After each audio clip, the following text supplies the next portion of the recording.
Hello, friends. It's Friday. It's time for the Friday conversation. I am so happy to be here. I'm so excited to be here with these beautiful people. I've been looking forward to it for a while. So I'm so happy to be here. So we'll go ahead and go around the room and say hello to these beautiful people. Robert, will you kick us off and tell us about you and what you do?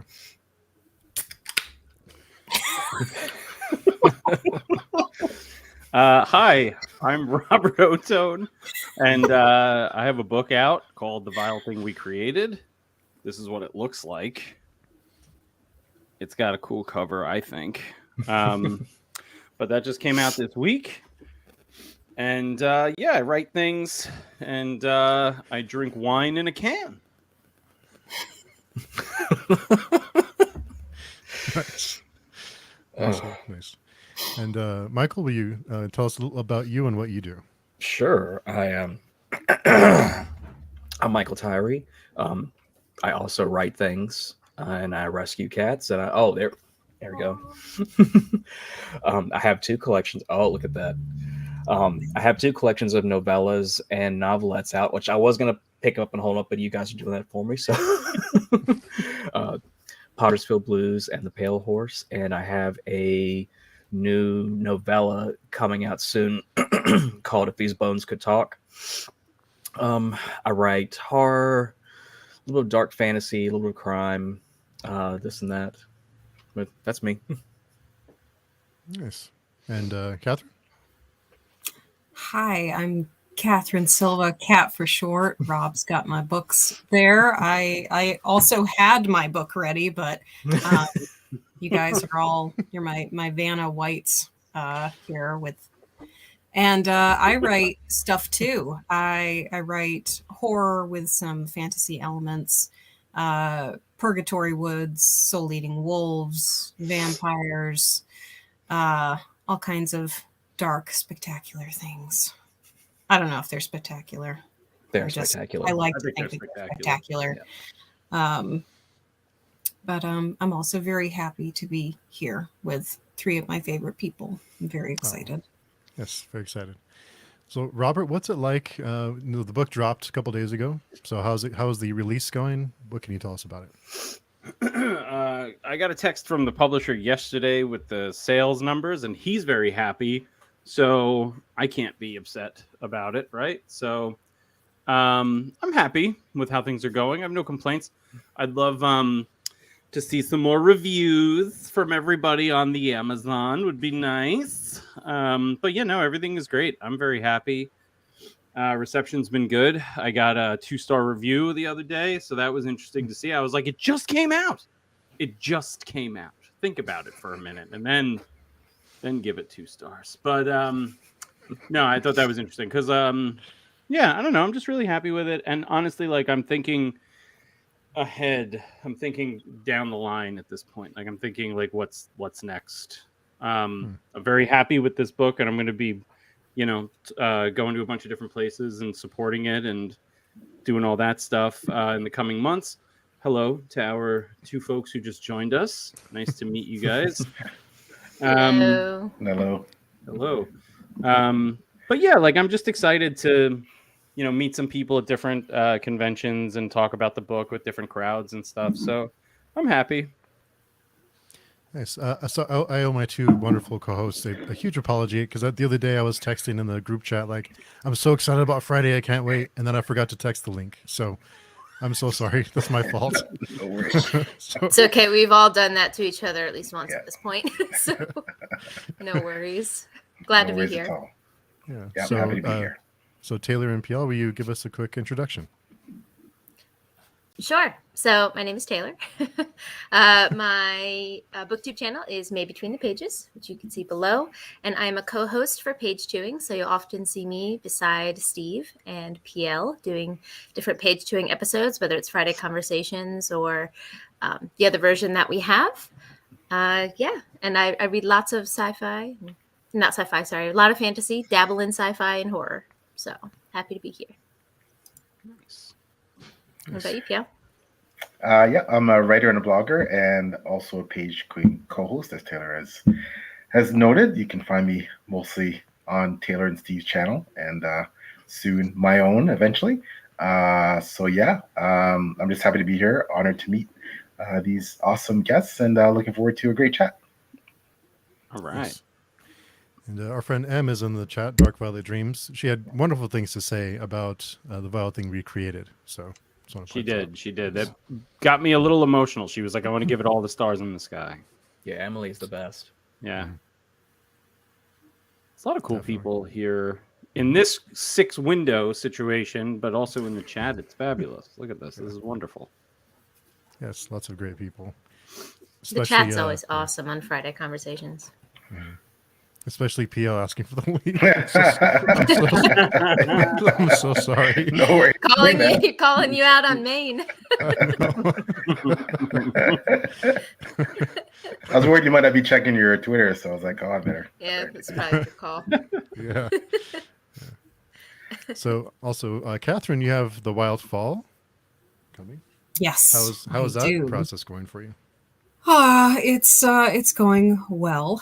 I just sent off a bunch of my physical arcs this week, and sent off all of my ones to my authors to have blurbed, which I'm very excited and nervous about. I've gotten one blurb back so far, which has been very lovely. I'm really excited about it. So yeah, it's always just a fun experience, the whole getting ready to put a book out. Must be lots of nerves in that period of time. Yeah. Yeah. Fun nerves. Good stuff. Yeah. Yeah.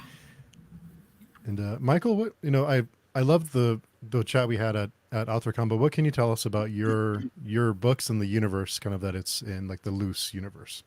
Sure. So everything that I write is on the same interconnected universe. Most of my stories take place in the same fictional city in Texas, San Dismas. And the way I wrote The Pale Horse, you don't have to read either one of these books in order. The second one is non-linear, so you could start either way with those. They kind of reference the same characters, the same sort of pick up on old threads. Like there's stories in The Pale Horse that kind of do this wibbly wobbly, timey wimey thing with stories from Pottersfield Blues. I don't know what to really say about that. All of his stuff is wonderfully connected in that something will be referenced and it might pop up again later, it might not. And so it's always kind of exciting to see. And Michael captures sort of the the best way to describe it, it's almost like a Ballingrud kind of like Barker-y vibe. There's like a layer of grit to what Michael writes. That like if you watch the show Monsterland on Hulu, all of those are particularly gritty, and they have like a layer of like, I don't know, dirt to them. Michael's stories have that. Like you can feel it. Like when you finish a Tyree collection, you got some dirt under your nails. See, this is why I did like just pay Rob to be my PR person. I hate talking about myself. Well, I love interconnected stuff, so that sounds right up my alley. I love when I can point to something and be like, is that what I think it is? So that's really cool that you have that aspect in your books.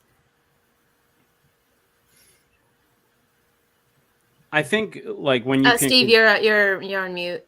I'm sorry, Steve was talking. See, another rookie mistake, but I just wanted to say, just shout out to Laurel that I'm having an old fashioned. So I'm so jealous. I should have made an old fashioned. The wine is great, but like I feel kind of weird that it's in a can.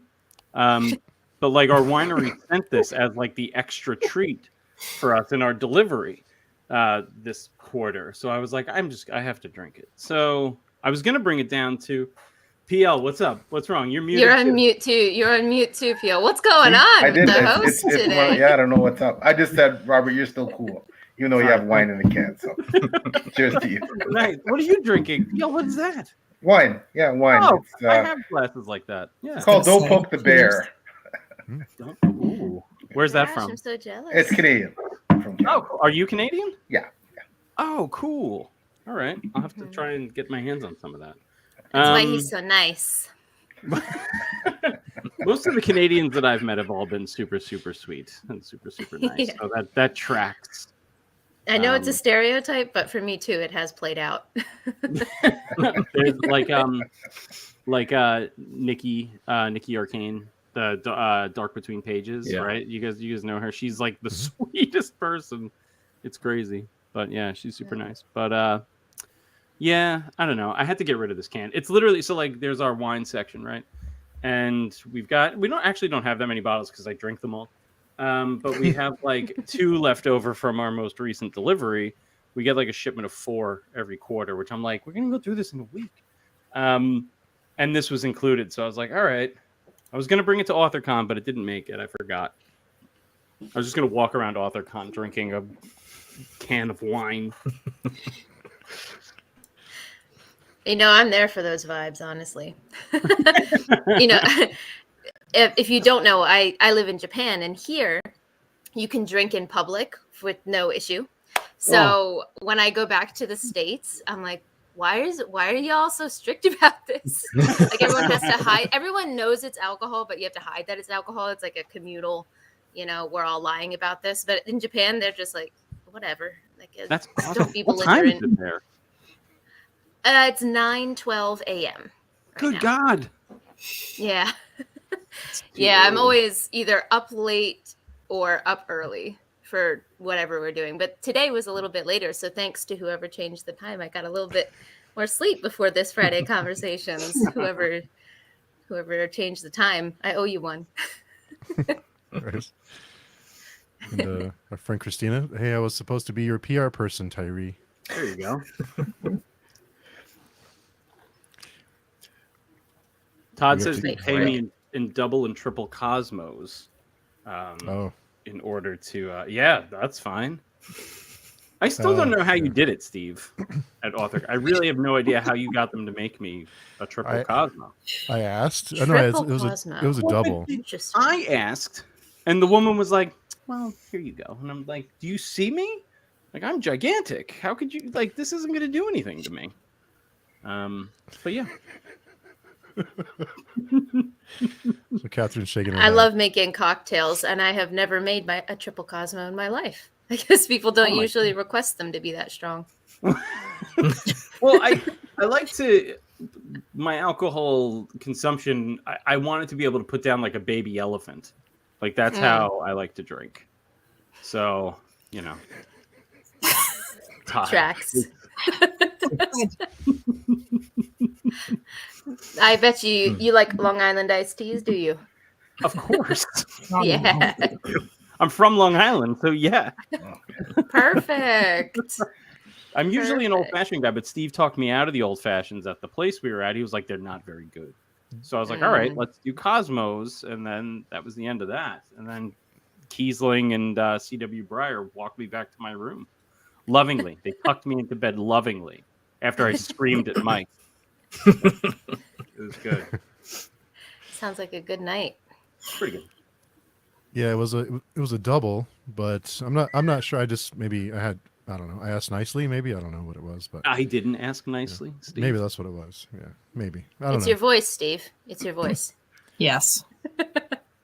If I'm going up there, I'm just throwing money around and be like, yo, hey, yo, giving them the full New York press. Yeah, that's probably not good.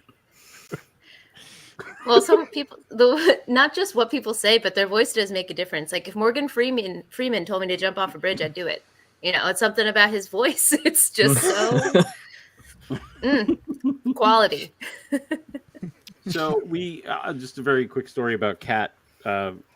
We went to dinner, and Kat refused to tell me what she ordered because we were all at different tables.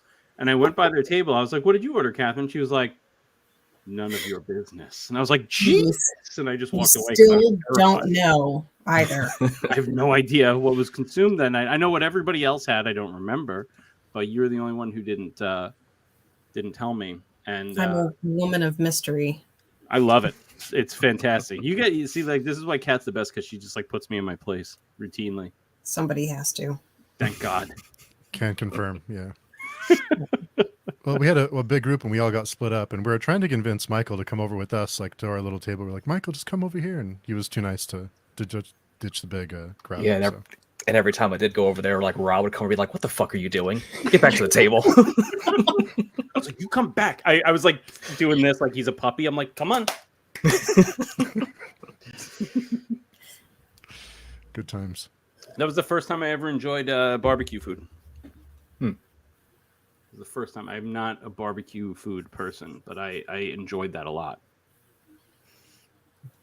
I thought you maybe had a couple of drinks at the time, but you've really never had barbecue before? No, I've had barbecue. Oh, I've never okay. liked it. I think that might be the first time in my life I've heard someone say that they don't like Is that barbecue right? food. Yeah. That's crazy. It's just boring. It's not exciting. If you're grilling yourself, right, and you're making like hot dogs and cheeseburgers and what have you, that's fabulous. But like going to a place and be like, oh, I'll have the whatever, and then it's just a glob of wet meat. It's not that thrilling. Well, if you describe it as a glob of wet meat, no one's going to want that. Well, some people would. Barbecue enthusiasts would want that. Oh my god. But it was good. It was delicious. Todd and I kept sending each other pictures of the middle finger. Mm-hmm. That was fun. I've gotten really used to Asian style barbecue over here. So everything's cut into small pieces so you can eat it with chopsticks and stuff like that. So I kind of get the mental picture of like a big hunk of meat is kind of weird for me now. When I go home, Yeah. I'm like, Jesus, you need all that? Because I'm just used to the little bite-sized pieces now. Because no one uses, knives to cut stuff over here. So I'm it's an dying to adjustment. go to Japan. I'm dying to go to Japan. Like it's Oh my gosh, please do. The borders are open finally. Yeah. So. My wife is the hard sell. She wants to go to New Zealand, which is fine by me, because I would like to go where the hobbits walked. And but then I would want to go to Japan because like I'm like a bad like American tourist because I'm like, I want to stay in the hotel that has Godzilla outside of it. And she's like, that's so stupid. My wife is like, that's so dumb. And I'm like, wouldn't it be cool to wake up and see Godzilla outside the window? I think it would be. I mean, if you could balance it out, right? Do those fun kind of more, out there Touristy, things and then balance it with something else. I think that would work really well. I went to the Monster Cafe. I don't know if you guys have heard of that before it closed. What is that? It was a cafe that was just someone got high on something and made a cafe out of what they saw. Like it's just colors splashed everywhere, weird, cutesy looking monsters. There's like people in costumes. I cannot describe what it is. You get like a unicorn cake that's like throwing up a rainbow. Like that's the kind of food that they had. That sounds awesome. Yeah, but it closed during the pandemic because the food wasn't good. People just went for the novelty, because it was a unicorn throwing up a rainbow. And since no one left their house, it all closed. So, but what I'm trying to say badly is I'm not above that either, and I've lived here for quite some time. It's fun. They got some weird shit over here. I went to a sushi place in Manhattan when it first opened. It was called Ninja. And it was sort of like underground. And the way they presented it was like, oh, you're going into like feudal Japan. And like, it was really cool or whatever. And so I went into the area where our table was and guys were rappelling from the ceiling to bring me cocktails and stuff. And then I was ordering like sushi rolls that were just absurd. There was one called like the Rock and Roll New York, which had like, what are those things? Pop rocks in it. And I was eating the rolls, but then it was delicious. But then all of a sudden it was like, and I was like, yeah, I love this. This is bizarre.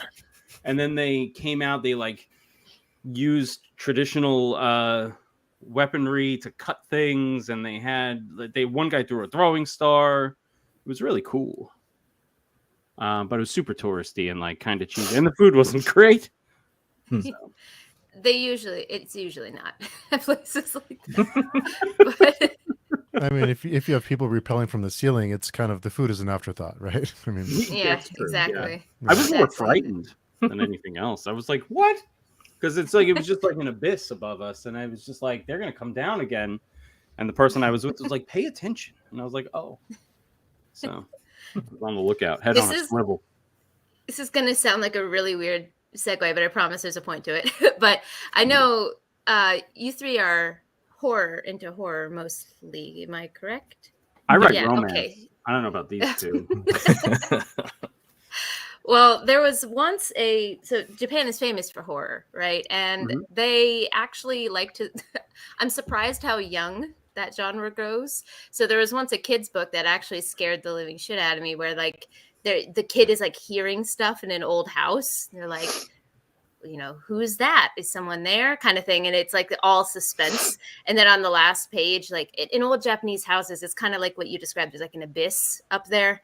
And he looks up and there's like this old creepy ghost man like staring down at him, and that's the last page of the kid's book. And I was like, all right then. I don't know who's buying this for their kids, but cool. But it still got me, and I'm a grown woman who admittedly is a baby, but still. So I'm curious for you guys who are much more learned in horror than I am. Is there a different feel to Japanese horror? Is there something special behind that? Like, I don't know much about it, but I do know, Japanese horror movies like Ju-on and everything, they're all very famous. I'm curious, is there a different vibe to it, or is it all the same? Kat, why don't you take point? Why me? Ladies first. Let's be gentlemen, for God's sake. So I think there is, but I honestly haven't watched a lot of Japanese horror, but it made me think about the game that Todd in the chat is currently playing on his game night, which is Fatal Frame, which is a Japanese horror game. It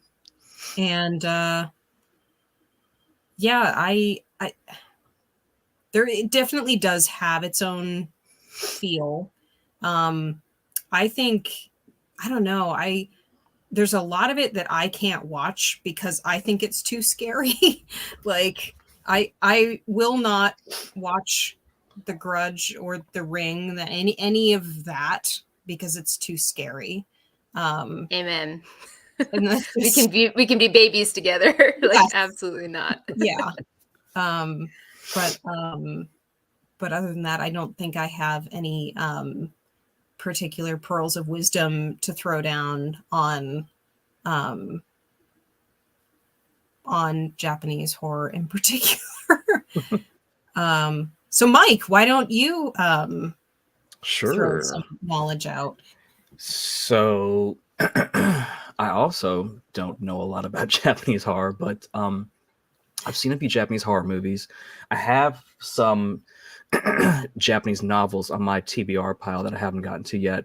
So I can't really say with authority about any of this, but there is something different about it. And I think it, not just with Japanese, but with other cultures in general, just with watching like foreign horror films, like watching like French horror films, Japanese horror films, Italian films compared to American stuff. I mean, there is a difference. And I mean, I think it just comes down to just a cultural aspect. I mean, I feel like without really having anything to like, put a finger on the pulse, like I feel like the Japanese are just sort of ahead of us to a degree with what scares people. Like, I mean, it's just because I was listening to a podcast earlier, and I think Chad Lutsky was talking about like foreign films compared to American films and things like that.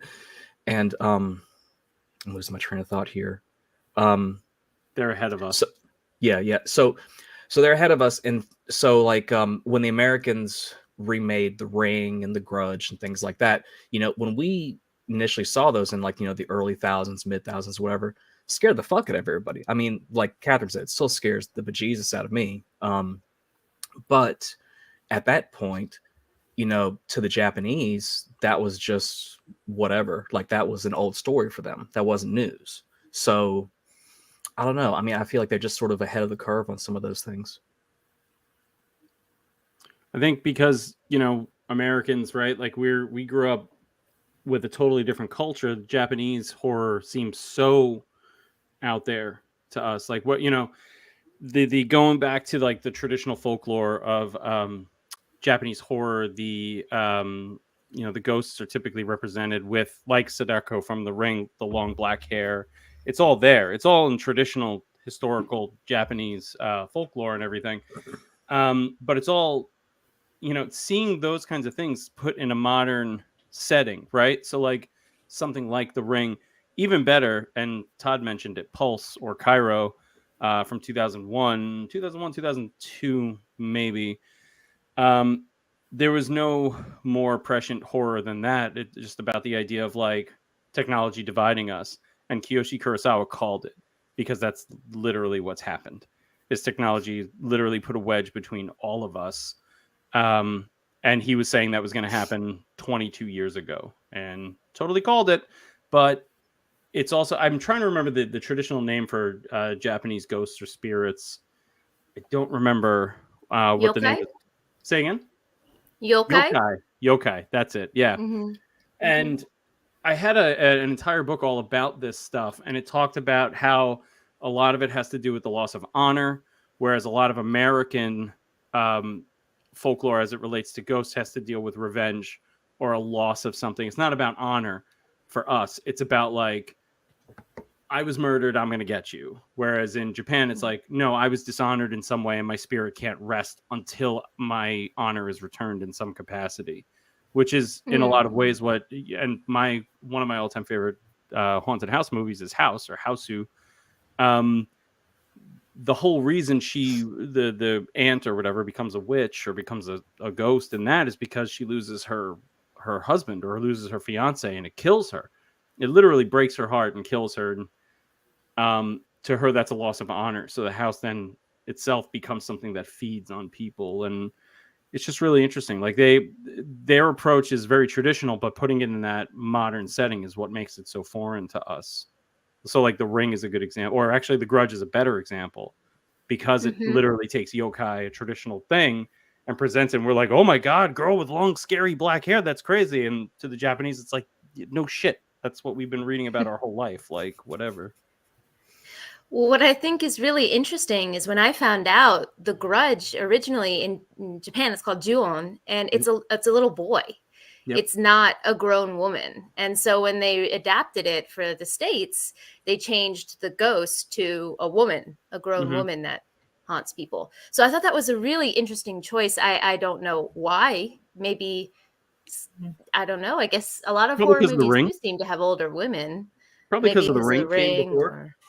And had, Sadako, and I don't remember what her American version, Samara, I think was her name. That really popped off. So I would imagine that could be why. But like, the little boy is in the American remake of The Grudge also, because he has like he makes the frog noises, or like the croaking. Oh no, he makes a cat sound. That's what it was. A cat sound. Where she makes like the because she had her neck broken or whatever. It's so cool. I love that stuff. Scandinavian horror, what, trolls and stuff? Like what, I have no idea what Scandinavian horror entails. Eric is Scandinavian, so like he's asking, and his beautiful daughter in his picture there. Yeah, I mean, Scandinavian horror has to deal. I know, like in a friend of mine did a what is that thing where you run? Thank you, CrossFit, like one of those things or whatever. But it was like an Iron Man race across like Finland or something.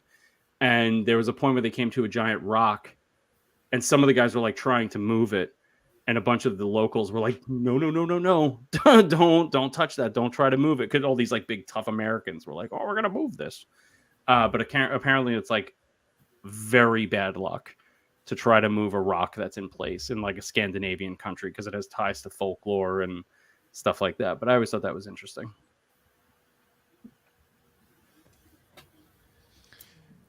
Yes. I see in the comments someone mentioned Junji Ito as well for manga horror. Yeah.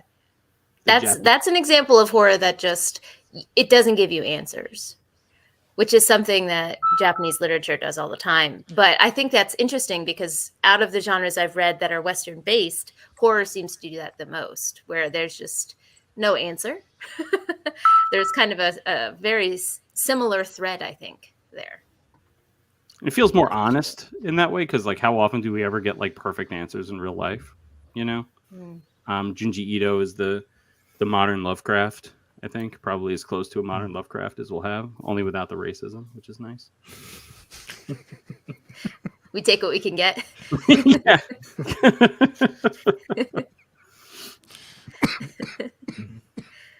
Steve, you're not going to make it.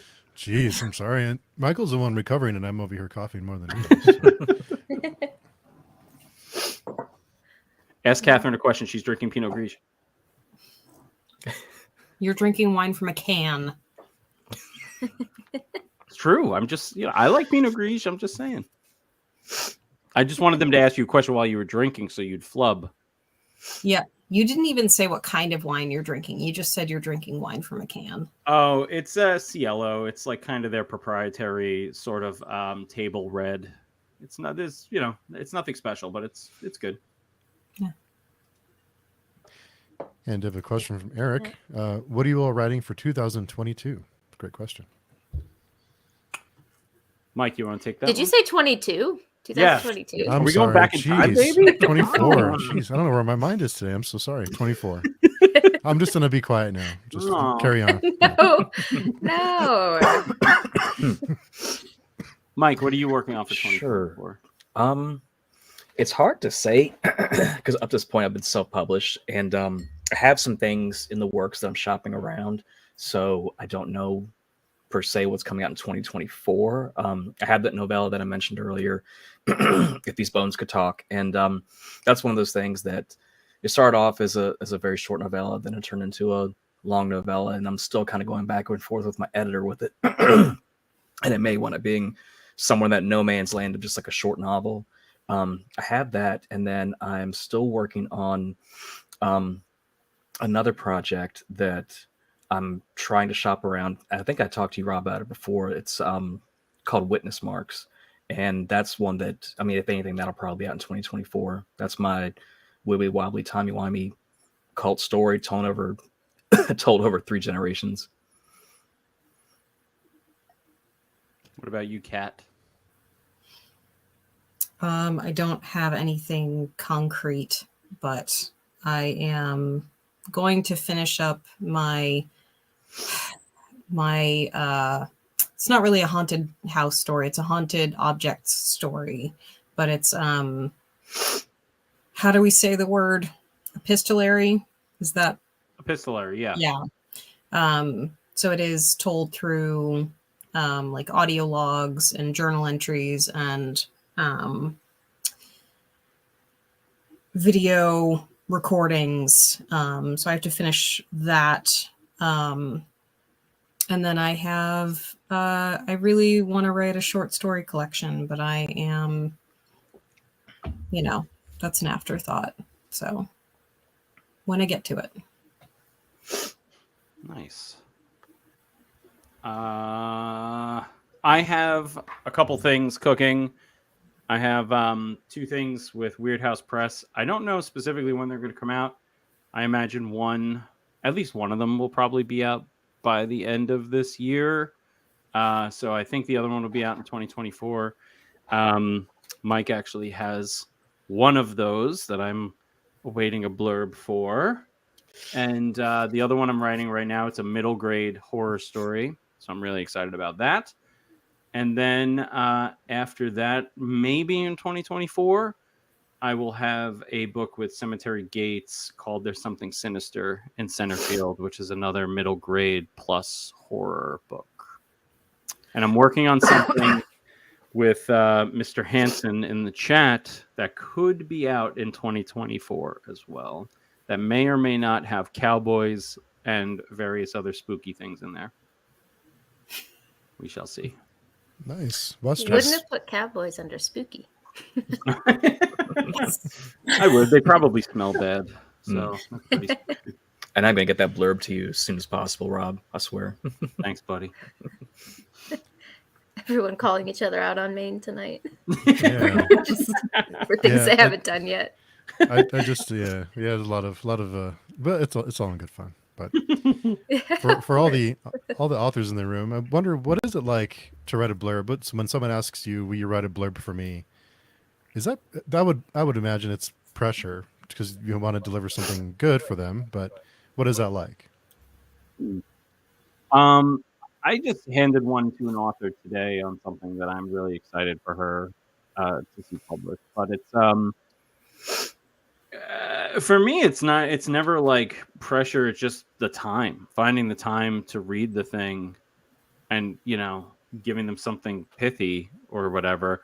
I had such a dumb blunder with a blurb, and Mike was on that involved in I gave him a blurb that was so much like another blurb that I gave someone else, and then I caught it. I was like, no, wait. And I felt so stupid because I was like, oh, this sounds so good. Like, this is so good. And it's like, dummy, you did this already. That's why you like it so much. But yeah, I don't know. It's having the time. It's having the time to really read and take the time to think of something or whatever. Yeah.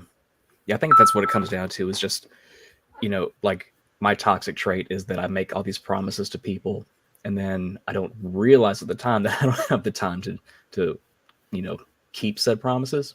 So, I was lucky enough to I wrote a blurb for Chad Lutsky at the beginning of the year for his newest one, and I have a couple others where people asked me to write a blurb, but it's just there's only so much free time in the day, and I feel like it's like you said, just finding the time to do it, and then being able to come up with something that kind of really like shines a light on that author. This isn't just some gibberish, because I've seen some blurbs that look like it was just like it just came out of a can, like it's just some cookie cutter nonsense. But I would like to just have the time to just really come up with something that honors that author.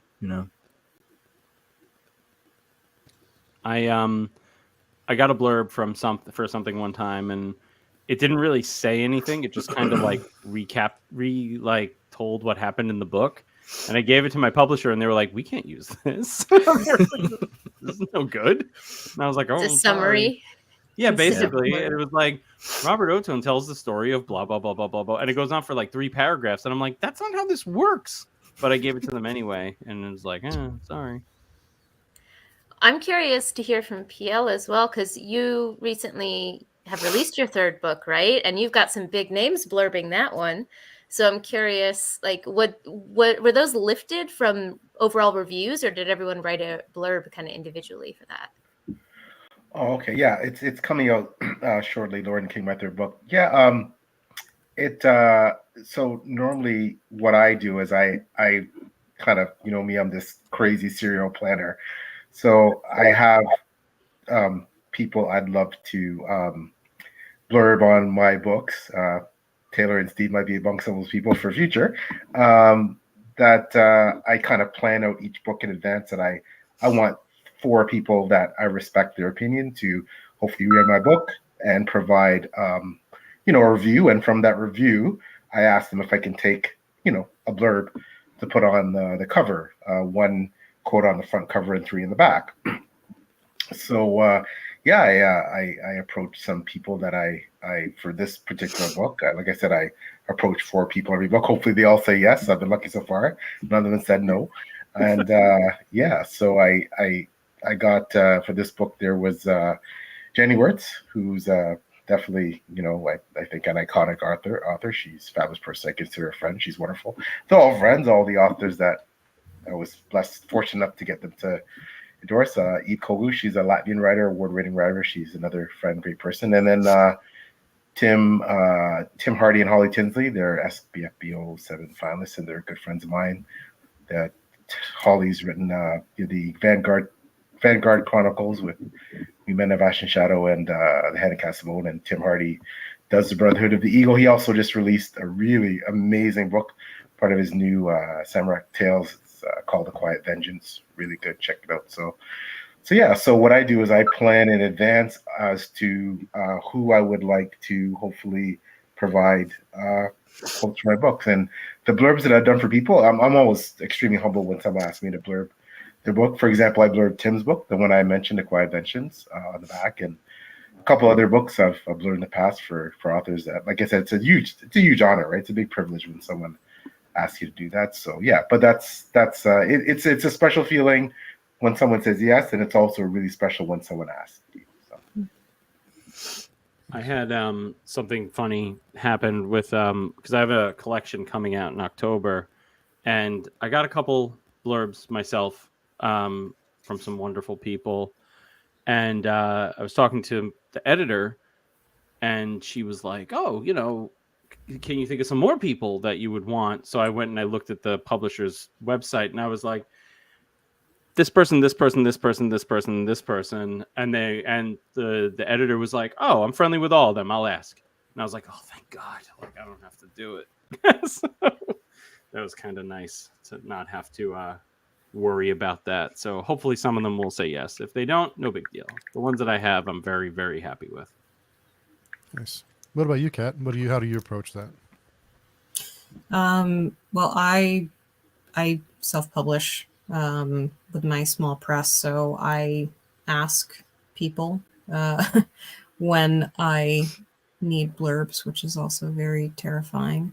But when people ask me for blurbs, I always get really I'm always honored, but I'm also always nervous because I want to make sure that I do them justice. And it is like Rob and Mike said, it's about trying to find the time to do it. And I work, 36 hours a week. I have a crazy cat I try and take care of and write and publish and everything else. And so trying to just even squeeze like 5 minutes to just read is hard. I'm just exhausted by the end of the day. So it is like, it is mostly about just trying to find the time to do it, just like they said. And you mentioned you have your own press. What is that like, running your own press? Is there a benefit to doing that when you self-publish? It's saying that you have a small press is it's almost, there's a lot of people that look down on self-publishing. So saying that you have your own press or saying that you're publishing through a small press almost, I don't know, negates some of that stigma and that people give you for self-publishing. And I think that that's a changing trend, thankfully, but I've been doing this for, I don't know, since 2010. And the number of people in Maine, because that's where I am, that still look down upon self-publishing, especially in the horror genre. The horror genre is not revered in Maine like you might think it is. It is definitely not looked at as a literary genre, unfortunately. Meanwhile, the most important writer of the modern era literally put the entire Stephen King's there. What's up with that? I wouldn't know where Maine was if it wasn't for Stephen King. I don't even know. If you showed me a map right now, I'd be like, is it Vermont? I don't know where it is. So that's ridiculous to me. But that's just the thing. And so even trying to get into bookstores with self-published works, people just assume that self-published does not mean quality. So and Maine, I think, is also very behind on a lot of things. We're everybody here is just old-fashioned, where stuff is having a revolution. Other places in the country, Maine is just kind of catching up.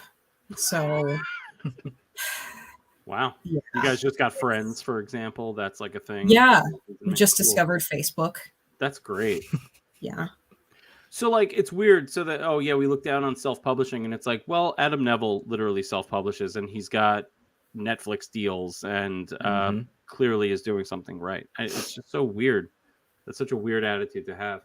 Well, and I think there's also there's a number of different self-publishing places in Maine, but I think the genres that typically self-publish here are not horror or fantasy. They are like memoirs or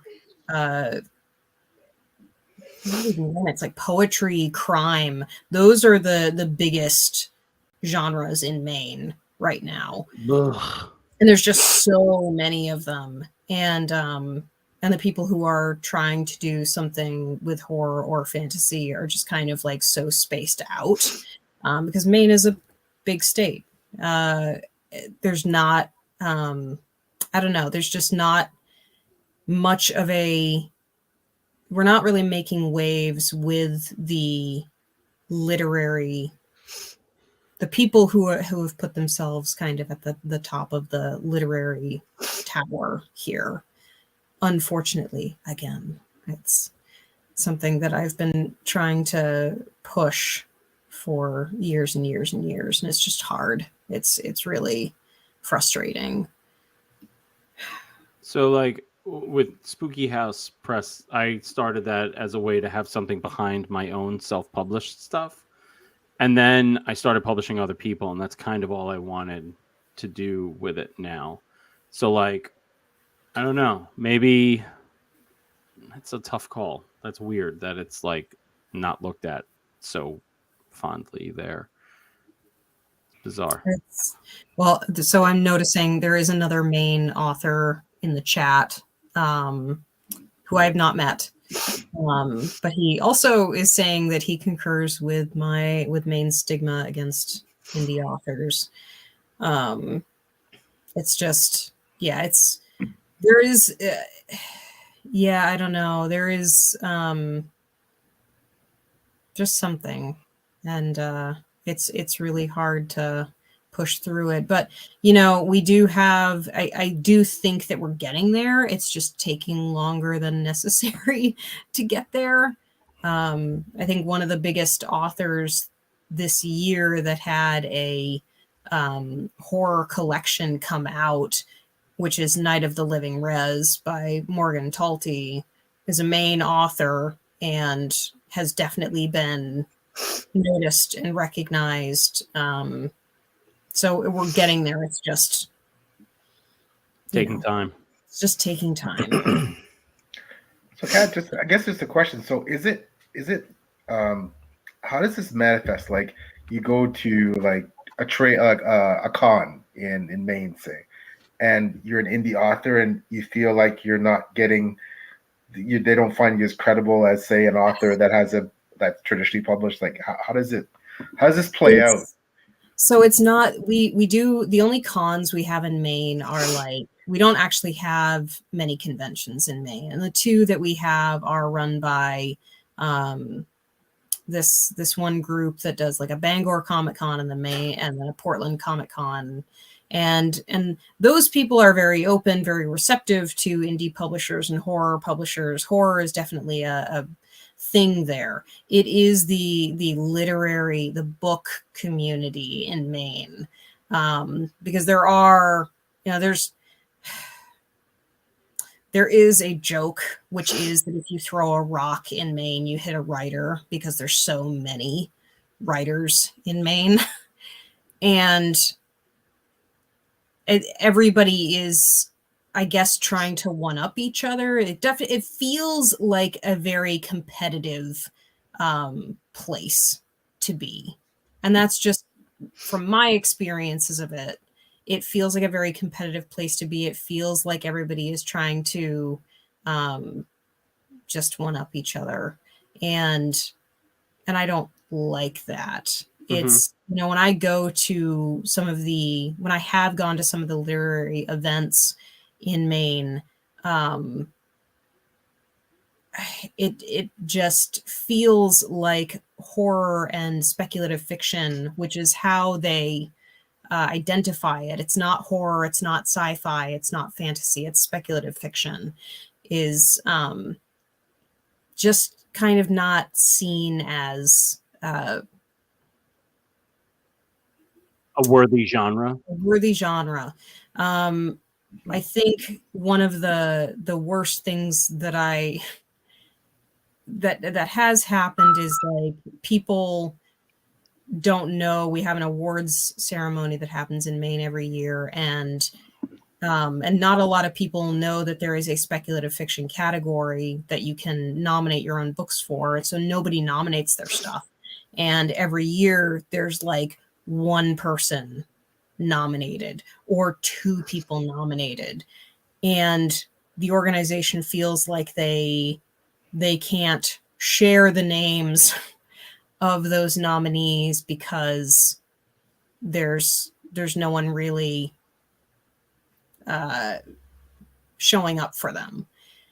And what I think is sad is that there hasn't really been a lot of attempt at growth in those genres either. Like Maine has a crime bake, they call it, every year, which is all of these crime writers getting together and doing this whole workshop and panel and everything.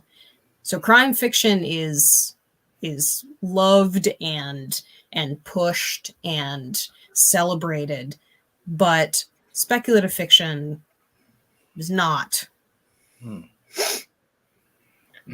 So within this organization, it's really, it's rough. I guess because I'm trying. I mean, I know for me, and everyone's experience is different. Obviously, I know for me, like, so I'm in Canada, and I'm in the province of Ontario, so essentially the state, and but my most of my time, my interactions with writers is like very much the broader social media writer community. So it's very much people all over the world, right? So most people I interact with on a daily basis don't live near me. They may live, a couple of hours from me, but they might even be the same province. They might be in the US, they might be in another province in Canada, they might be, but a lot of my friends that I communicate regularly with are writers. My network of writers are all over the world. Latvia, England, the US, like Japan, friends in Japan, like Taylor, like the BookTube community. Like, so I guess I've never felt like, like I said, I've never felt constrained by the geographic area I'm in. Like I've never felt like, like I need to fit in with, I don't know, any particular group in. And like I said, everybody's experience is different, right? So I guess I'm trying to understand, how your experience has been in terms of like, is it that, you don't have the opportunity to go, like, kind of branch out from Maine, like do other things, whether they're, outside of Maine and other states, or is it I mean, like, that's part of it is like, I've been writing and publishing since 2010. I have not had as much as much growth in the horror community as when I joined Twitter and really started interacting there. Like, any of me trying to do my marketing in New England just by going to bookstores or trying to market my stuff that way, like, zilch, nothing. Like, it really does matter having a platform that reaches more people. Social media has definitely made a difference.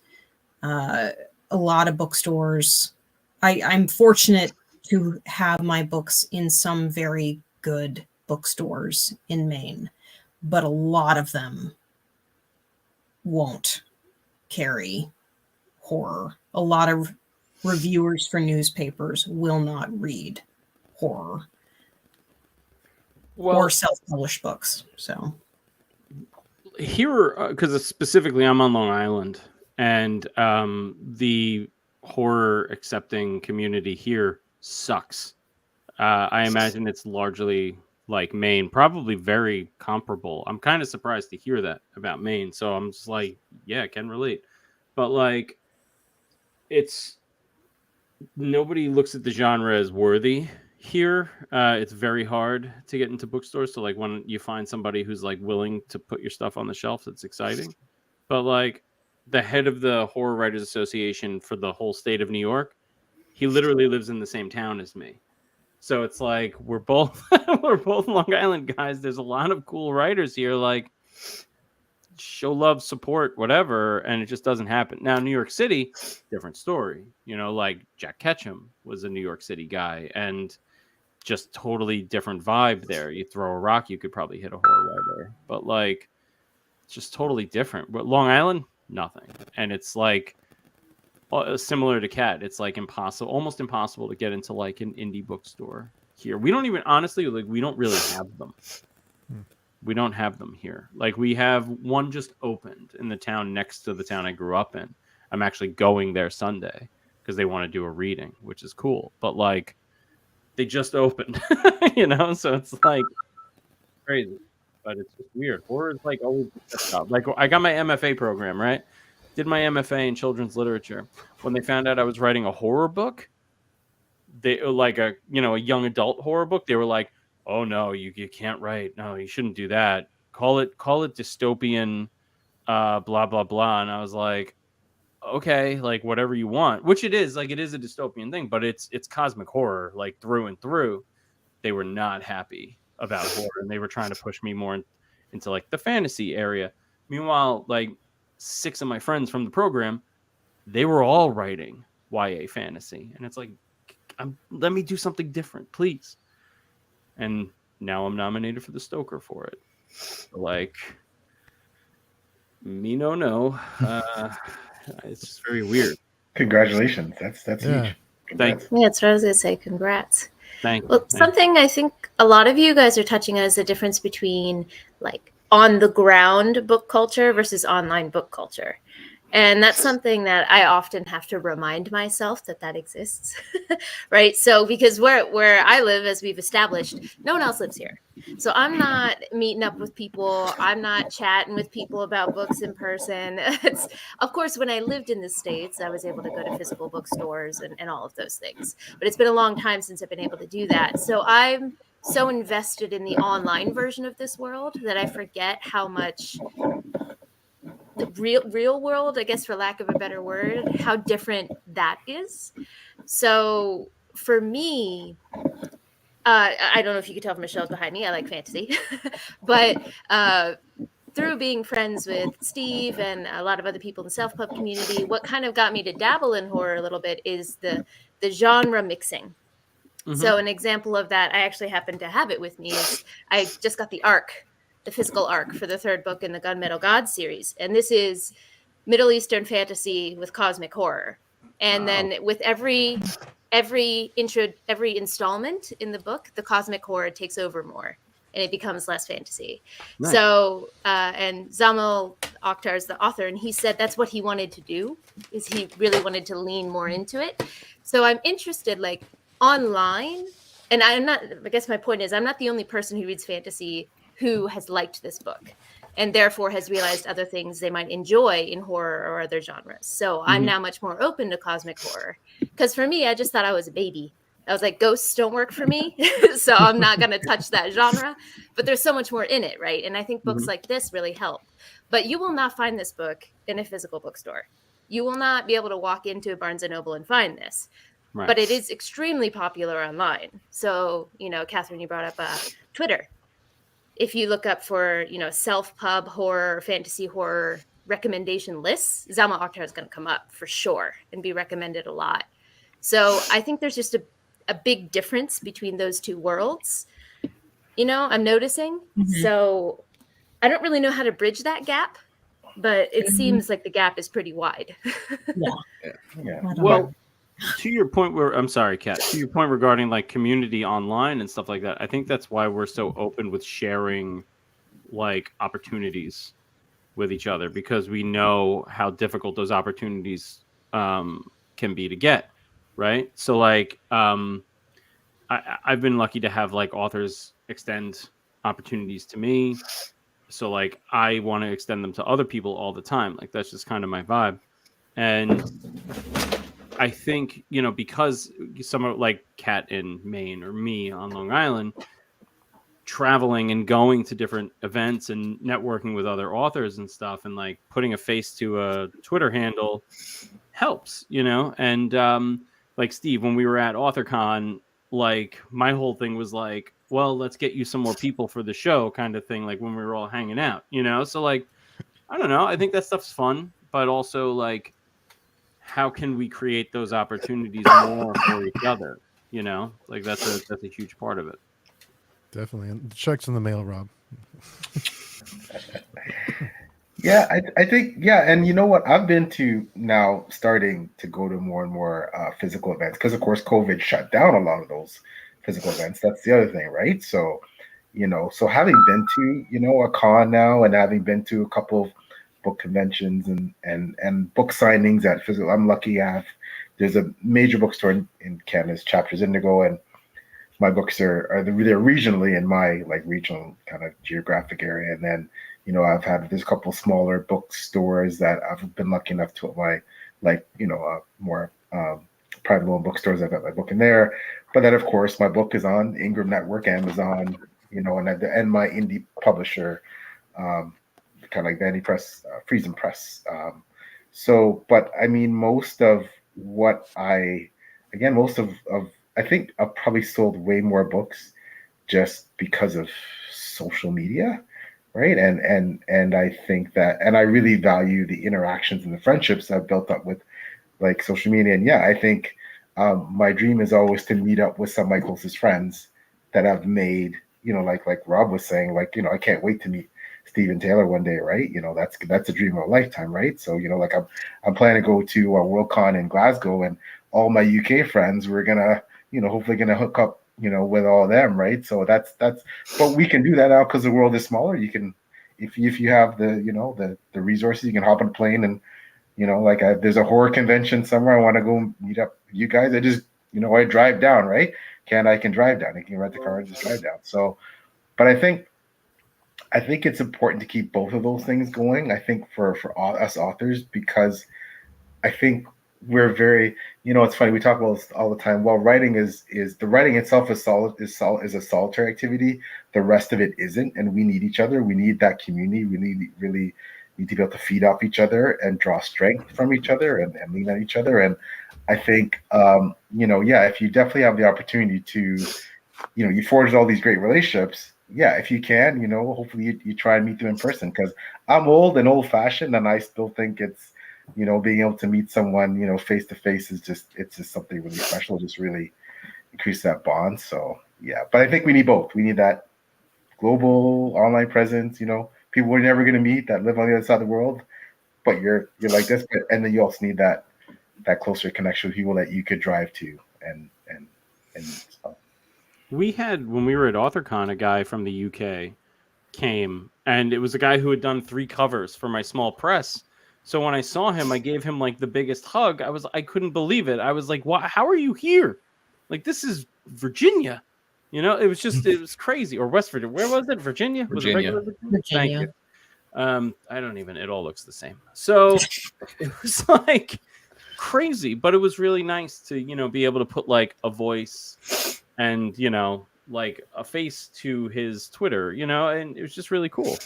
So I don't know. It was a lot of fun. What about you, Mike? What are your thoughts on that? What have your experiences been getting your books out online and in person? Well, I mean, just to kind of go off of what Kat said, I mean, it's definitely harder doing it in person. It's, excuse me, when you self-publish, I mean, of course, it's a lot more legwork. You self-publish, you wear all the hats, you do all the things, everything is your responsibility. So I've been lucky enough to get my books in a few stores. I was able to get them in our local Barnes & Noble, and then one small indie store around here. But then it's just, that's as far as that goes. And then if I wanted to go do more, I would have to call every location and talk to them in person, and do the work of like a distributor or whatever. So it is a lot of work. Yeah, I don't know where I would be without the online presence. I mean, as much as I hate social media, I mean, it's necessary. I mean, you have to have that presence to be able to be people. I mean, I would have never met Rob if it hadn't been for Instagram. Probably same thing for Kat. But it's just one of those things where you just, every now and then I'll make a shitty joke or something, and I might sell a book. I might see like a spike in my sales or something. And it's one of those things that it wouldn't happen without social media. Like no one's just Googling me just because. you know. It's hard because like you have to find your tribe. Yeah. And it's, you know, we also met during COVID too, like in the heart of it. So like that was kind of, you know, us meeting would have been impossible. But we met at AuthorCon and I gave you a hug. Yeah. And we shared a room. Mm-hmm. Lots of cuddles. A lot of cuddling. Oh my cuddles. God. You see that beard? I got lost in that. I got lost in that. But, yeah, when Todd brought Rob back up to the room, like I left the bar early. Yeah, it was so early. Yeah, I did. I mean, I had to get up and sell books, man. I had to, you know. But I remember when they brought Rob up there, he just made a beeline for my bed. I was like, "This is where I sleep now." Yeah. Somehow you were totally fine the next day. I'm indestructible. I can't be killed by conventional weaponry. Yeah, I was really surprised because you got up the next morning and like I got up and I was doing my things and getting ready for the next day, and I was expecting to be all hung over and just fucked to pieces, and you're up like, "Oh, hi, Mike, how are you? Ready to start the day?" Totally fine. Yeah. Sorry, pop a couple aspirin and you're just ready to go. Yeah. It was the Cosmopolitan. That's what it was. If only like the rest of my bodily aches and pains would follow suit. It just doesn't happen that way, unfortunately. And our friend Christina comments, I might be also co-writing something for 2024. I need to know about that, like right now. Ooh. That's fun. Hell yeah. Yeah. I want more info. Yes. Are you going to do the cover for it also? I just want to say I owe Christina a lot of props because the whole weekend, like, you know, like every time I go to these events, I always meet friends online, and it's really cool to like see people for the first time. But Christina, it's like, you know, I hung out with her the whole time, and it's like she did so much to just try to like, you know, take introverted Mike and like kind of push me towards other people and like network and all that stuff. And it's like, you know, I mean, jokingly, like, I mean, I know I said like I should hire Rob to be my PR person. I also said the same thing, Christina. I mean, like really, like, I mean, I met Sam from Weird Punk Books because of Christina. And then it's just, yeah, so I owe her a lot. Talk about a sweet guy, man. Yeah. Sam from Weird Punk was very sweet. Yeah, he's great. That was yeah, it was just really, that's the whole reason I went, literally. Like, so like PL, you were talking about like getting to meet friends and stuff. Like the whole reason I went to AuthorCon was to meet people I hadn't met before, and to like, I did one panel. I didn't have a table. I just went to have fun, you know, and it was worth the 9-hour trip down and the 10-hour drive back. But, you know, Catherine had a longer drive than I did, though. I I'm did. not going to complain. Yeah, and the small door. That still creeps me out. Little small door. You tell us Well, I that feel story like for those who networking don't is know? just so important. Oh, sorry. Go ahead, Steve. You can talk about small door first. The small door that Kat experienced on her trip. That small door. Yeah, that was at a hotel in Massachusetts, which we stopped at for the night, Wednesday night. And there was this super creepy small door in the closet of our room, which did not have a knob, and it was locked from the inside. It was supposedly a haunted inn. Yes. So I did make sure that you hear from us in the morning. In case.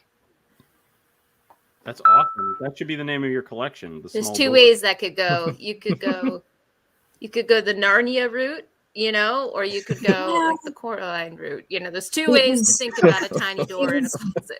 Definitely not a Narnia door. Like it was one of those like super creepy, you know, somebody painted over it to touch it up and make it look nice. But yeah, no idea where it led, somewhere into the wall. I had like a That's when growing you up. push something heavy in front of that. But it was in the closet, so you just lock the door. Oh, that's creepy. I had a in my closet growing up. I had like a trap door type thing in the corner, and I opened it up, and I can crawl. I was not that little, but I could crawl in between the floorboards upstairs, and like I would do it sometimes, but like not all the time. Mostly, I just hid like what I considered like my crime fighting equipment in this like little door, and so I had like a little gun that had like a boxing glove on it, and you press it, it would go and do like a punch, and I was like, I'm gonna fight crime with that. I was like 5, so like I opened it up and I stashed all my stuff in there, and then like I crawled in a couple times, and I got like kind of far, and then I went back. It was very creepy. I'm like claustrophobic a little bit, so I zipped back. Then a week later, after I discovered it, we had new carpeting put in, and they put, after all the stuff I hid in there, they carpeted over it and sealed everything in. Yeah. I could probably go into the closet and open it up and get all my stuff. I had a ninja star in there. Tragedy. This gives me very much Harriet the Spy vibes. I don't know if you guys know that movie. Oh, yeah. I loved that when I was little. I thought that I was her. I had my little journal for observations, just spying on people, just being a little shit, basically. But that gives me very much the Harriet the Spy vibes. You have your little stash. That's so cute. I'm sorry you got cut off from it. I know. One day I'll go back in there and see. It's like it's in the house I grew up in. My mother still lives there, and it's a guest room now. So I could probably just tear up that section of carpet and get my ninja star back. You have to work that into You your can bring mix. it with you when you go to that sushi restaurant. Oh, true. Blend right in. Pop rock sushi. Pretty rough. That's a weird thing. I love sushi and I love Pop Rocks. I don't think a candy gets me more excited than Pop Rocks, but like together, not that great. Doesn't sound like it. They should be together, honestly. You can Pop Rocks with just about anything, but not that. Not Oreos either. It's disgusting on Oreos. Man, so Friendly's, I don't know if they have Friendly's ice cream up there in New York, but I know it's... Of course they do. Okay, all right. Just make sure. I didn't know if that was like below the... I didn't know if that was like below the Mason-Dixon line kind of thing or not. But anyway, Friendly's used to have this flavor of ice cream. Fuck. We got this store called Best Buy. You got that up there? Oh shit! Jesus Christ. Right next to the Sears. So Friendly's used to have this one flavor of ice cream. It was a I can't remember what they called it, but it was supposed to be like a firecracker thing. So it was like cotton candy, but it had Pop Rocks mixed into it. That sounds fabulous. Shit was... I used to buy like 2 or 3 gallons of it at a time. And when we were fostering kids that first summer, when we were fostering these 2 girls, like I bonded with the oldest over that specific ice cream. And then when she came along, I was buying shit tons more. Like, I mean, and then one day they just discontinued it. And I've never been so fucking heartbroken over something that's just going to give me type 2 diabetes. You know what's the weirdest thing about Pop Rocks is like the idea of like moisture, right, is what makes them pop, but they don't pop in ice cream. And they don't pop in any other moisture except for your saliva. Yeah. Think about that. Yeah. And and I've tried Science. other like cotton candy ice creams thinking maybe I could just buy that and then just buy the Pop Rocks.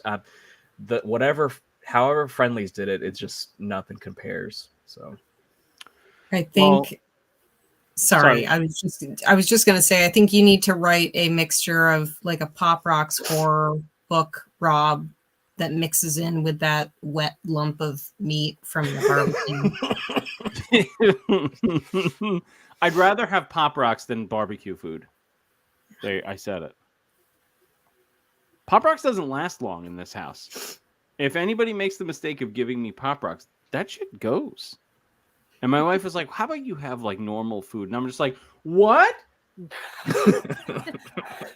I'm like, Daddy likey. So I can't help it. It's delicious. It's fun that it pops. It feels good. I don't think I've actually had Pop Rocks since I was quite little.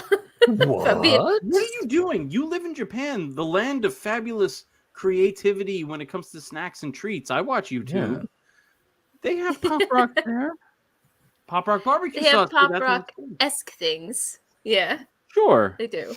That sounds delicious. I would see Pop Rock barbecue sauce. I'd be all in on.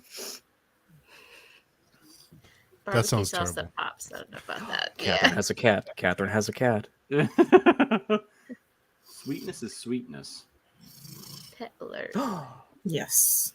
This is lemon jelly. Oh. I am a fan of lemon jelly. I don't have any cats yet. We want to get a whole puddle of cats. Do it. At least 3. I started taking new allergy pills so I don't get itchy anymore, so that's fun. We want a pet real bad, but where we live right now, well, we're allowed to have pets that are in cages. So we have a snake and we have fish, but I really want a dog. And every time I see someone walk a dog, I'm like, can I pet it? I'm just living vicariously through everyone near me that has a dog. But it'll be a while. A snake? A snake. Yes. Yes. His name is Pretzel. And he is. Oh my God. Yeah. Do you put little hats on him? Yes. Oh my God. We have one with a little Santa hat. Oh my gosh. I wish I could share that. I don't think I have it on my computer. I have it on my phone, but I started following this this page on, I think it was on TikTok, and it's called like Danger Noodles with hats, and it's just this person who just has snakes with little funny hats. Oh my God. they're so cute when you put hats on them. He'll only put up with it for a little bit, but he'll let you if you can snap that picture. Oh, my husband's offering to get him if no one has a phobia, do they? Man. No. Wanna see? Okay. Bring on the snake. Yeah. So Love pretzel. He Pretzel's got awesome. uncomfortable. he's not a danger noodle though. He wishes he was. No. What He's color? a I don't non-danger want to be. noodle. Don't tell me. I was going to say what color is he, but like, I don't want to know yet. I want to be surprised. Yeah. Yeah, he's a ball python, which is basically like the divas of the reptile pet world. So they're very picky about what they eat. Some of them will only eat in certain colors of mice, and there's also there's also every color snake you could possibly ask for because people breed them all the time. Since Good they're God, so not the thing's dangerous. huge. Oh. Here's Pretzel. There's a Oh, look snake. at that little fella. Yeah, you see. Yeah, Is it cute, a boy I or a think. girl? it's a boy. Cool. The girls get much bigger. So he's about half his size that he will be. So they live 15 to 20 years. So he's going to be growing for a Aw. long time. He's only a year and a half, maybe. So he's a little baby. Aw, He's waking up. that's Oh. cute. Yeah, isn't he? Yeah. I mean, yeah. He's my mom, when she first found out we got a snake, she was like, Taylor, absolutely not. Keep that overseas. Never bring that home. But then she came over and she stayed here. And then by the time she left, she was asking me, like, did you take Pretzel out of his cage today? Is he getting exercise? I'm like, so now you're a snake's right activist? Like, what happened here? Right. So he changed her mind a little bit. So What a cutie. yeah, so he'll just hang out with us Hmm. for a little while here. Nocturnal, so he's sleepy. Aw. What like? All right. So like, you said you had to have something that's in a cage. So you were like, let's get a snake, and that was literally the decision making. That was it. Well, yeah. I mean, we wanted something. Basically, you can't have things that make noise. Is the idea because we're in an apartment complex. So Sure.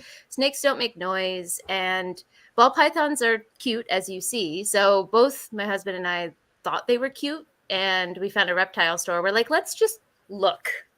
But if you know how that goes, like once we held one, we were like, yes, this is it. This is what we're getting. So it was kind of, we sealed the deal that day. But we do want to get one day maybe a bearded dragon because they're incredibly yeah. smart. Yeah. A buddy of mine had one of those growing up, and it was so cool. I used to have a they bearded can, dragon. like- really? Yeah, long. Did it long respond time. to its name or? Well, I mean, I changed his. So I'd gotten him secondhand, and of course I changed his name because I thought the owner's original name was kind of dumb. I called him Jebediah, but he never responded to that. What the fuck? If you thought the original name was kind of dumb?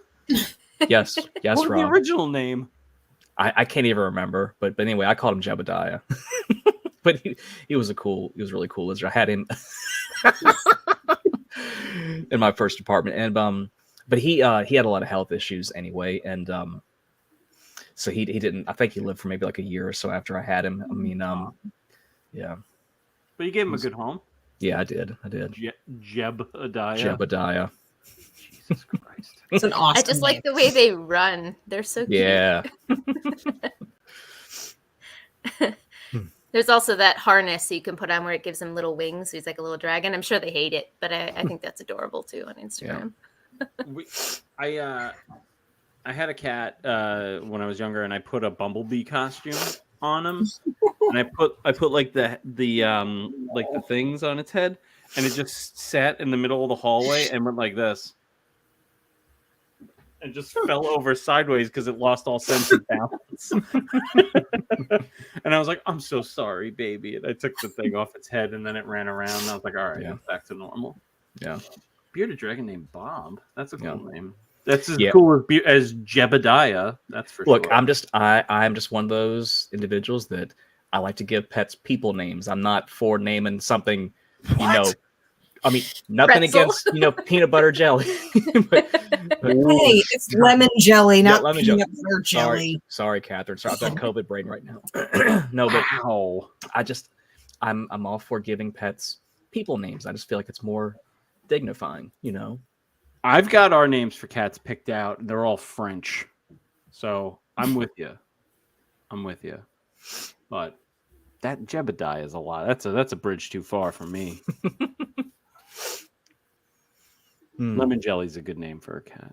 Pretzel's a good name for a snake. Well, Steve, your dog's named Terror, right? Yeah, the bull pug is Terror. I love bull pugs so much. It's like if I was to get a dog, I told the wife, I was like, please, can I get a bulldog? Or like a bull pug specifically. I just want to carry it around all the time. Like, I just want to have that with me. I would be even more ridiculous. Cat, you're making sort of a face. I'd be even more ridiculous if I had a bull pug to carry around with me all the time. Yes, I can only imagine. He's pretty heavy. He worries me because he looks like a giant Tootsie Roll, but with real little tiny legs. So I worry about his legs because he looks like he's gonna hurt himself all the time. But it's also a legendary candy. Tootsie Rolls are fabulous. PL, do you have any pets? I have none. We used to have a dog. Oh, wonderful, sweetest disposition, Maya, but she passed away. She was old. So, but since then we're empty nesters. No kids, just Deb and I. We live in an apartment now, so now we can just travel. You don't have to worry. Okay, what are we gonna do with the pet? And so it's kind of But and plus, to be honest with you, losing her was really hard, man. I can't go through that. Can't go through it anymore. It's just too tough to lose pets. It's just you're devastated for so long. So we said no, that's it. So now we're living the pet free, footloose and fancy free lifestyle. But it was beautiful to have her. She was just a wonderful. Oh, what a sweet dog. She was just she was awesome. But no more pets. Yeah.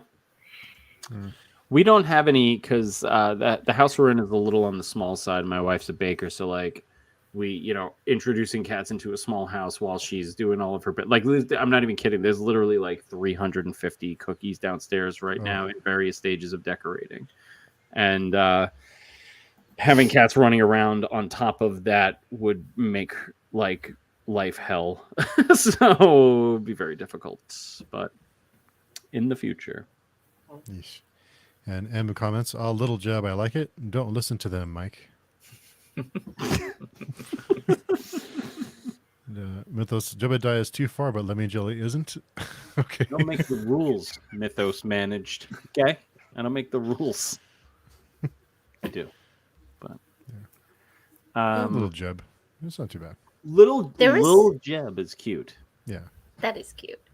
There was a period of time where mini pigs were popular as pets, but the problem is they don't stay mini. So they're advertised as mini pigs, but they don't stay that way. So I remember it was maybe when I was in university around that timing, a bunch of people were getting mini pigs, but they didn't live on a farm or anything. So it's what are you going to do? And that thing is, you live in an apartment.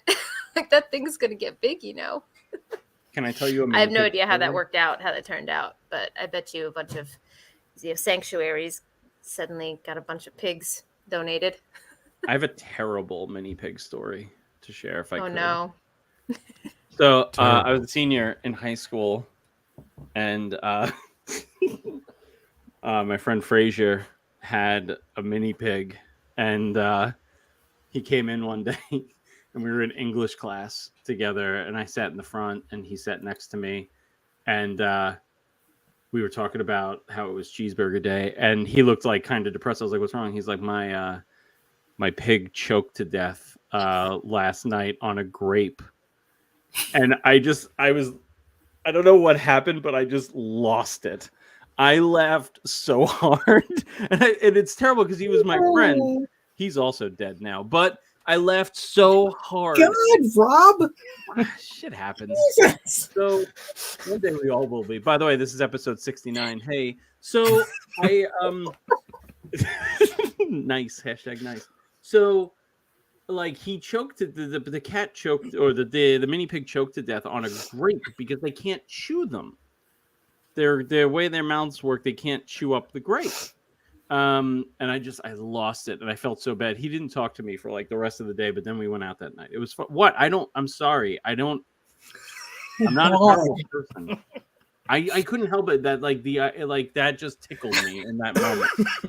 But then, I didn't laugh when my friend died. If that makes you all feel better.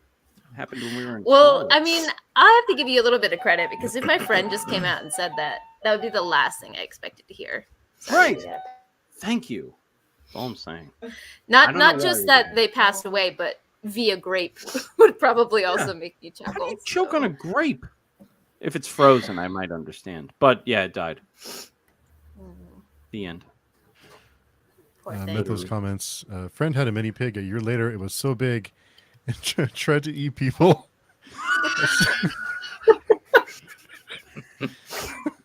That's awesome. They're big animals, man.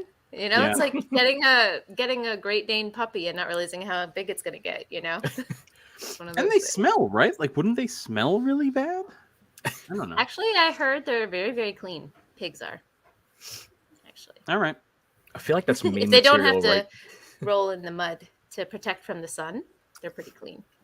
I feel like that's meme material right there. Like the whole, like, like where it started, where it is now. Like, here's this little mini pig, like I'm kind of carrying around a purse, and then like, a year later, it's one of those feral pigs from Hannibal. I think that would be a wonderful side effect of owning a mini pig. You'd have something that could eat your enemies if you needed it. No, that'd be a cool way to go.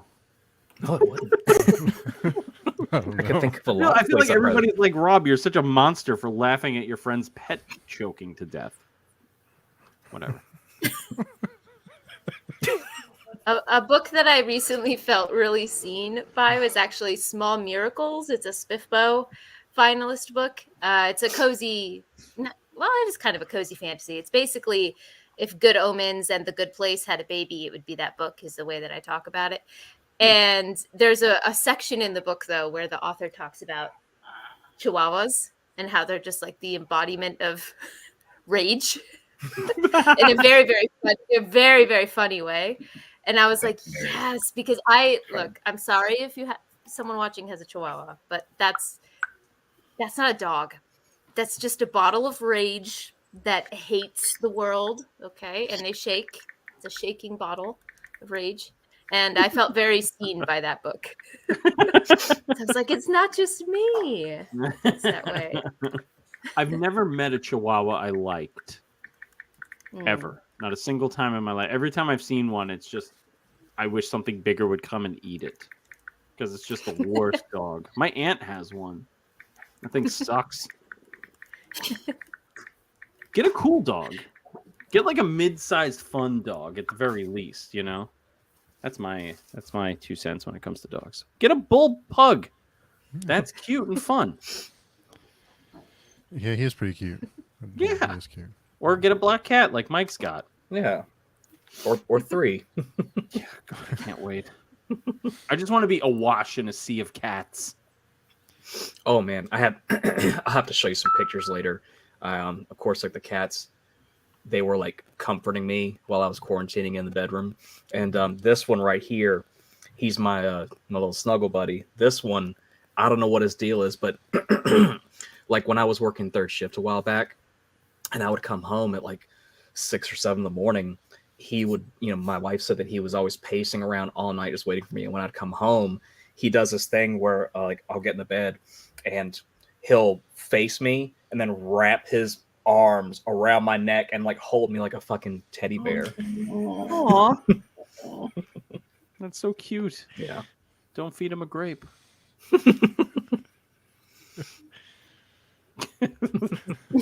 Pot stirrer. Pot stirrer. That's my job. Yes, kitty hugs. So, Kat, how's Colin doing? Good. I think he is downstairs watching TV. Yeah, no, he's good. He's been selling lots of bikes and boats. That's good news.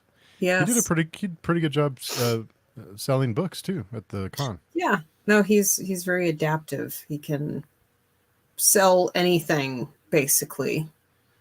He's got a charm. He's really good.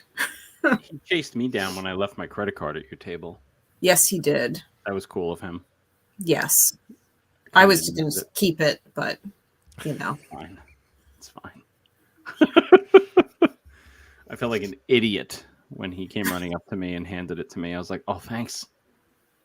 I mean, that was a very rough morning. So I'm glad that he was on top of it because I was not. Yeah, you were in bad shape and blaming it on me.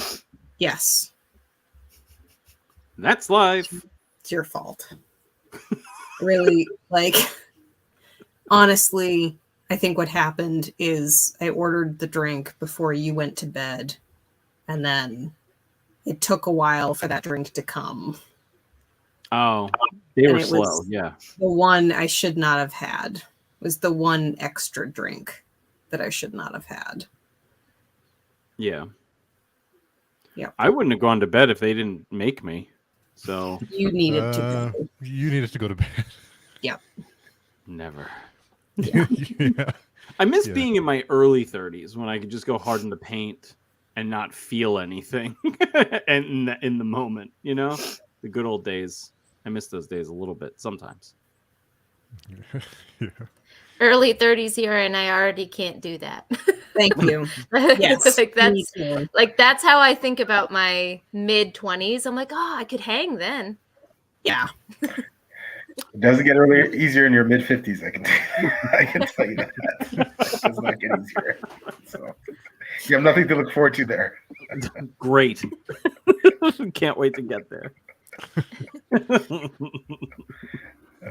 I'm so much more worried about like my physical things as opposed to like being able to party all night kind of thing. But like, I'm just like every day I wake up and I'm like, oh, my knee, oh, my shoulder. It's just like I laid on my right side last night, and in the middle at like 3 or 4 in the morning, I woke up and the entire right side of my body felt like it was on fire. And I was like, well, I guess it's time to turn. And then I felt like I was dying. It was awful. Everything hurts. But alcohol doesn't hurt. You just get grateful as you get older. You're just, hey, I'm still here. That's what happens. You just, yeah, exactly. Grateful day, grateful. Yep, still here. It's all good. Mythos has Chinese cresteds, the ball dogs. They're small, but at least they're funny to look at. Ooh, I don't know what that is. I'm gonna look it up. When you go to cities, especially like Toronto, big city in Canada, like a lot of people have dogs, pets, dogs especially that fit in like purses and small bags, right? So a lot of people and some apartments only allow you to have a dog that's so big. So like smaller dogs are really popular, right there, right? But they don't tend to live as long, as my understanding. Just like dogs that are too big live as long. And like I said, it was the hard part about pets is losing them, and like have a pet that you're just gonna only have for a really short period of time, especially like a close companion like a dog or a cat that's around you all the time, like physically, like that'd be tough. So A friend of mine had a teacup Yorkie, and it lived like 6 years, and that was it. And then it was ball game over. And I was like, "How? What?" And that thing sucked also, but it was like so tiny and weird, and it's like, who would want this? This is disgusting. It's like a mouse. But yeah, it only lived 6 years. I don't know, and he told me they don't live very long at all. So I don't know. Very weird. And our friend Matt from Matt's Fantasy Book Reviews just wanted to pipe in that this beard to human ratio pleases me. But Rob, come on. You got to grow it out. I'm so sorry. I don't mean to disrespect you, Matt's Fantasy Book Reviews. Good. How dare you? Jeez. And yes, can confirm he is obsessed with me because I am the human treat dispenser. And he spends his days on the couch, the spot on my couch, or under my desk, just hanging out, waiting for me. So. That's awesome. He's probably fat because I give him treats all the time. It's probably Awesome. my fault, but How it he's should happy. be. Yeah. He's happy, and I'm happy. So The name Terror is great too. It's an awesome name. yeah, he's named after the bulldog from the Boys comic. So Oh, nice. Okay, I didn't even think about that. yeah, he's quite the character. I think he's more bulldog than pug. He just sits around. He'll lay on you and stay there for like hours if you don't move him. So he's pretty lazy. Kind of reminds me of we have some pets. We have 2 dogs in the States, and both of them are obsessed with my mom. But is that what is that? Oh, I'm sorry. I didn't think it was going to come to the mic. I'm watching my son on his camera. Oh, okay. I thought I had was that like, low enough. I was like, is there a ghost in my house? Like, what's going on? He sounds like it sometimes. I'm just doing this, but like low key freaking out because I've been taking care of him all week like normal, and like I just tested positive for COVID yesterday. So there were days before where I probably was contagious, and I'm like holding him and all this stuff. So now I'm freaking the fuck out because I'm thinking, oh my god, he and he's already compromised anyway. So I'm like kind of watching him on that. And my wife was texting me earlier asking if he sounded louder than normal. So that's what that was. It's not a ghost. It's my wheezy son. Important. Yeah. Very important. Doing The that. joys of parenthood. Yeah. I was just going to say that one of the dogs, their names are Bo and Colonel is obsessed with my mother. He has separation anxiety. If she leaves without him, he will stay under the bed and be depressed until she comes home, which is very annoying if she's gone for a while and you have to take him for a walk because you have to drag him out from under the bed. But he truly has separation anxiety from my mom. I don't know. They're rescues, so we think that they might have been.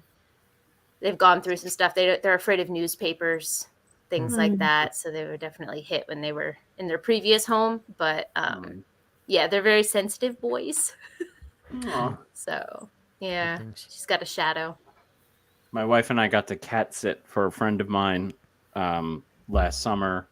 So we went up to their house in the Catskills, and this little black cat named JD, named after Christian Slater's character in Heathers, was like hanging out with this cat, and they were like, "Oh, he might be a little shy when you first get there," and he like loved me immediately, and I was like, "Oh, like you're my friend." And so every time I see my friend Sasha, if she has the cat, they have a house in the Catskills, and they have a loft in Koreatown. So they take the cat with them. So when they're in Koreatown, I get to go and see the cat, and they're like, "Look!" And I'm like, "Oh, my boy, my sweet boy!" And he's just the coolest cat ever. He's awesome. I love him. I know we're coming up over an hour and a half, almost 2 hours. But before we wrap up, I wanted to ask everyone, all the horror authors here, what is the appeal of horror to you? What do you enjoy? I think Kat, you've answered this one before, but See if your answer has changed. It's been a little bit. I don't remember what my answer was the first time, but I just like writing scary stuff. It's just a good way to examine my own fears and challenge them and write about them. And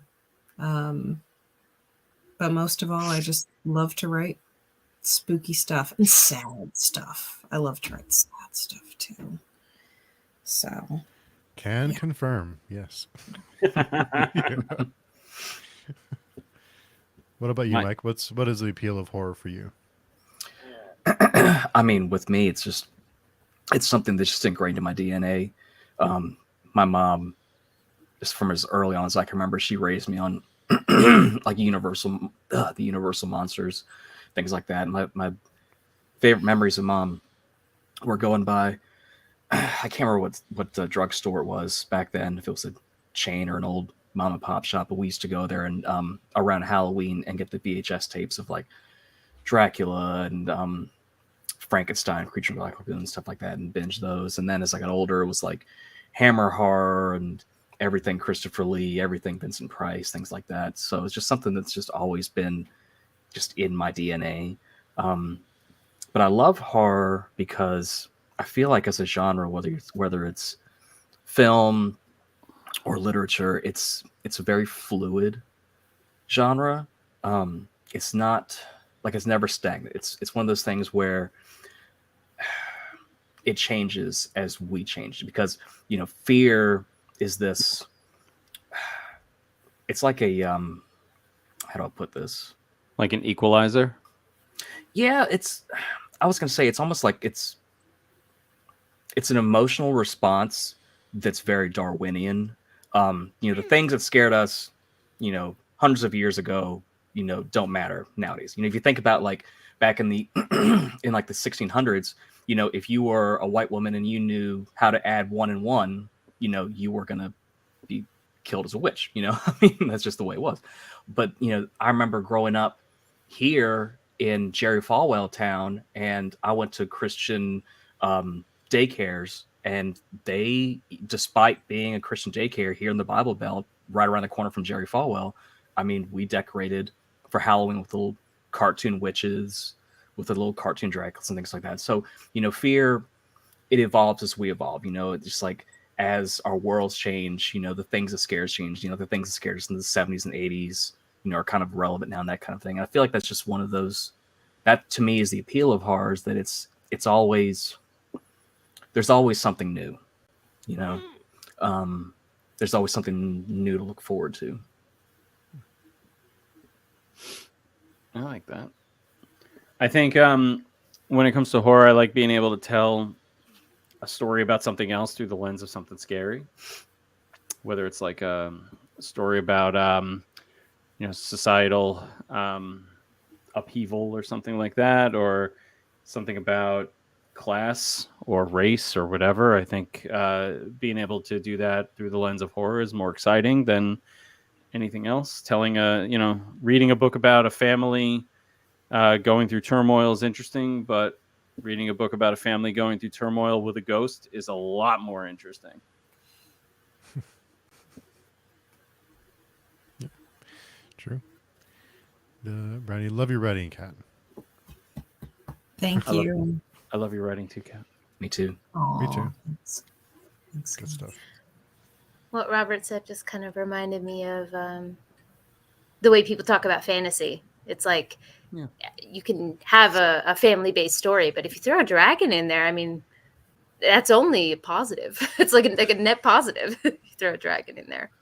It's Same vibes. Didn't they pitch Game of Thrones as The Sopranos meets Lord of the Rings? Like, literally, wasn't that how they pitched it to HBO? And it's basically, I have no idea. It's like But a if they did, family. that's not right. Yeah, that is how they pitched it, as far as I know, as far as I've heard. Yeah, right. So it makes sense. It's just a family story that happens to have dragons and some other things or whatever. But yeah. So before we go, if everyone can tell us where to find them, where's the best place to contact you? Tilly, will you kick us off with where people can find you? Sure. So the best place is probably on my booktube channel, May Between the Pages, which you can see below. As I mentioned at the beginning, just to reiterate, I am a co-host of Page Chewing with PL and Steve. So you'll see me on Steve's channel often, and we also have a lot of episodes over on my channel. I know that Steve and I both have a playlist, though, with all of the episodes from both channels. So feel free to check those out. You can also find me over on Before We Go blog, which is a review blog website where I'm an assistant editor. I'm also part of the Spiffbo 8 review team there. The last reviews are coming out soon, so yay for that. You can also find me on Twitter. I talk about books over there, but my Twitter handle is always linked in the description of my videos, as well as my Goodreads and all that. So if you go to one of my videos, you can find all the other places where I am on the interwebs. So that's pretty much all. Nice. And PL? Taylor said a lot of it. Probably besides Steve and Taylor on Page Chewing on their channels. At some point down the road, my channel as well, because I will be starting a YouTube channel. Again, as Taylor said, Before We Go blog, where I'm also an assistant editor and a blogger, so reviews there. I'm also part of the SPFBO judging team too. Reviews on Goodreads, and I typically tweet out a lot of my reviews on Twitter. Twitter is my preferred social media platform. Yeah, I'm on Facebook and Instagram, but much more infrequently, but Twitter at PL Stewart Writes. And for the books, www.plstewart.com, The Drowned Kingdom Saga, 2 books out already. And the third one, Lord and King, is coming next week for on my indie publisher, Friesen Press, and then wider Amazon network. Thank you. In first week of May, somewhere around there. So, yeah. But once I forgot to say, I was remiss. Congratulations, Katherine, on your new book on the Book Watch. So, but yeah, that's where you can find me. Yes. And Kat, where's the best place to find you? I am on Facebook, Instagram, Twitter, TikTok, Goodreads, YouTube, all over the place. You can usually find me at Katherine Silva Author because there are way too many Katherine Silvas in the world. And Katherine Silva _ on Twitter. That's my preferred place to hang out. Yeah. And you also do interviews, right? I do an interview series, but only during the winter, which is January through March for me. That is on YouTube. It's called Winter Views, and it's typically 10 to 11 episodes per season. I have authors on to talk about subgenres in horror, and it's loads of fun. Rob was on this season. You know it. I was honored to be on it. You're the only Katherine Silva that matters to me, by the way. That's Oh, right. thanks. What about you, Mike? Where's the best place to find you and your work?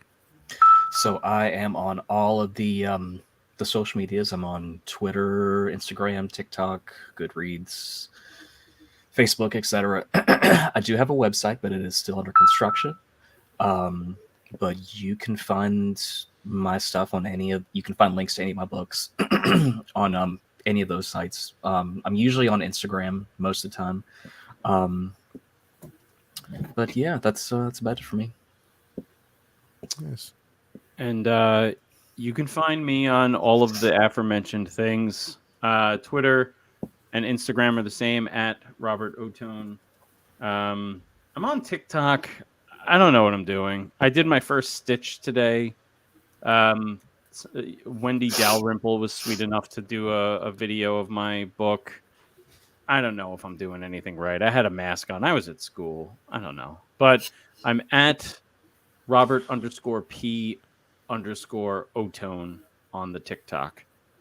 But yeah, I'm on other things. You can find my books on Amazon, Barnes & Noble, all the usual suspects, wherever fine and super shady books are sold.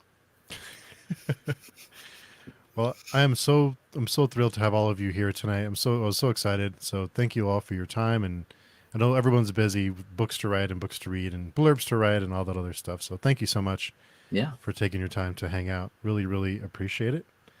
So hope everyone has a great Thanks for having us. And it was lovely to meet PL and Taylor and not to be insulted too much by Katherine and getting to see Michael's beautiful face, getting to hear your wonderful voice, Steve. You're an angel from heaven. So yeah, it was wonderful. I loved it. Yeah, Kat was pretty nice to you, though. I mean, you know, she was pretty nice. I was expecting a lot more I'd say the heckling vibes from were Todd. all good. I held back. Todd didn't heckle much, which is nice. He and I were talking all day. I think he's all heckled out. Oh, thank you, Em. You're very sweet. Yeah, M's great. But thanks all of you again for taking the time to hang out, to come and chat, and we will hopefully talk to all of you soon. So Yeah. everyone have a great weekend. You too.